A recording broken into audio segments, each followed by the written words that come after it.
పిల్లలకు వచ్చేసి తల్లిదండ్రులు మధ్యరాత్రి మా పిల్లలు లేచి బాగా ఏడుస్తున్నారు, చెవులు పట్టుకొని ఇలా చెవి దగ్గర రుద్దుకుంటున్నారు, చెవిలోంచి ఏదో అవుతుంది, బాగా నిద్రపోయి రోజు మొత్తం నిద్రపోలేదు, ఏడ్చారని చెప్పేసి మా దగ్గరికి వచ్చి కంప్లైంట్ చేస్తూ ఉంటారు. ముందుగా చెవి దగ్గర రుద్దుతున్నారు అంటే ఆ ఏరియాలో పిల్లలకి కొద్దిగా మైల్డ్ గిరే చెవి నొప్పిలాగా అనిపిస్తూ ఉంటుంది. వచ్చినప్పుడు పిల్లలకి ఫస్ట్ జలుబు దగ్గు ఉందో లేదో మనం చూసుకోవాలి. ఎప్పుడైతే జలుబు దగ్గు ఉందో, జలుబు ఉండటం వల్ల జలుబు నుంచి చెవులోకి కనెక్షన్ ఉంటే ఈస్టాషన్ ట్యూబ్ అనే ఒక కనెక్షన్ ఉంటుంది. ఆ కనెక్షన్ ఎప్పుడైతే జలుబు వల్ల బ్లాక్ అయిపోద్దో చెవులో ప్రెజర్ పెరిగిపోయి ఆటోమేటిక్గా చెవి నొప్పిలాగా వస్తుంది. మెయిన్ ప్రాబ్లం ముక్కులో ఉంటుంది. చాలామంది వచ్చేసి చెవులో ప్రాబ్లం ఉంది, చెవులో నొప్పి వస్తుంది అంటుంటారు. కాబట్టి జలుబుకు మనం దగ్గుకి ట్రీట్మెంట్ చేసుకొని చెవి నొప్పి తగ్గడం కాదు mild pain killer means paracetamol pain killer. పిల్లల్లో వచ్చేసి పారాసెటమాల్ ఓన్లీ నొప్పిలాగా ఉపయోగిస్తాం. దాని సరైన మొదలు చూడాలి.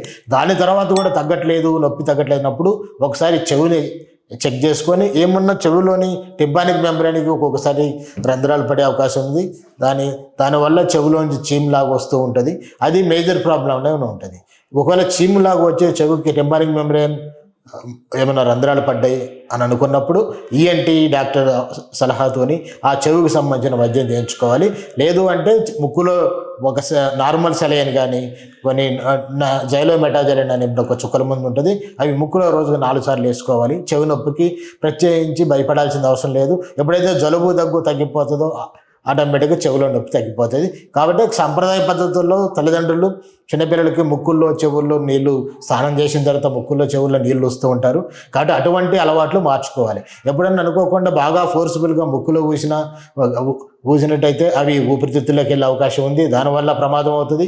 అదేవిధంగా చెవుల్లో బాగా బలవంతంగా చెవుల్లో ఊదినా కూడా ఆ టింపానిక్ మెంబ్రేన్ కర్ణబేర్ అనేది ఉంటుంది, అది కూడా రప్చర్ అయిపోయి చాలా డ్యామేజ్ జరిగి ఉంది. కాబట్టి ఈ సంప్రదాయ పద్ధతుల్లో స్నానం చేసేటప్పుడు జాగ్రత్తలు తీసుకొని స్నానం చేసిన ప్రతిసారి వాటర్ పోకుండా స్నానం చేయగానే డ్రైగా క్లీన్ చేసుకొని ఏమైనా చిన్న జలుబు దగ్గు లాంటివి వచ్చినప్పుడు ఇమ్మీడియట్గా పిల్లల డాక్టర్ని కలిసి మందులు తీసుకుంటే చెవి ఇన్ఫెక్షన్ పెద్దగా కాకుండా కంట్రోల్ చేసుకోవచ్చు. Thank you.